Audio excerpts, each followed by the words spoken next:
इतिहास में आज का दिन बेहद ऐतिहासिक होने जा रहा है। संसद का विशेष सत्र शुरू होने वाला है, जहां सरकार का सबसे बड़ा एजेंडा है नारी शक्ति वंदन अधिनियम।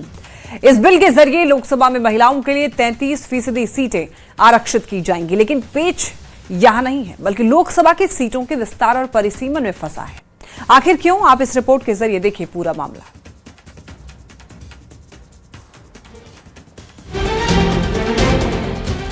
नारी को अधिकार, संसद में तकरार। लोग झूठ फैला रहे हैं कि जनसंख्या कम हो रही है तो सीटें कम हो जाएगी। आरक्षण की आस, सीटों पर अविश्वास। We oppose this bill, but I want to tell you, we are not against the reservation. It is politically motivated.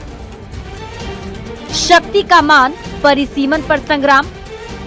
बहनों को सम्मान, विपक्ष का घमासान।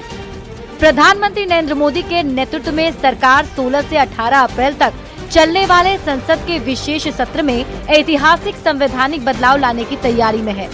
इस अधिनियम के लागू होने के बाद लोकसभा सीटों की संख्या बढ़कर 850 हो जाएगी। सरकार का तर्क है कि बढ़ती जनसंख्या और प्रतिनिधित्व को देखते हुए ये विस्तार जरूरी है। इसमें से सीधे तौर पर 33% सीटें महिलाओं के लिए आरक्षित होंगी, जो देश की आधी आबादी को सदन में मजबूत आवाज देंगी। लेकिन विपक्ष को सरकार के इस कदम पर शंका है। भले ही कांग्रेस अध्यक्ष मल्लिकार्जुन खड़गे ने महिला आरक्षण का सैद्धांतिक समर्थन किया है, लेकिन उन्होंने सरकार की मंशा पर गंभीर सवाल उठाए हैं। विपक्ष का आरोप है कि सीटों की संख्या बढ़ाने और परिसीमन की प्रक्रिया में राजनीतिक चालाकी की गई है। खड़गे का कहना है, ये कदम आगामी चुनाव को देखते हुए राजनीति से प्रेरित है।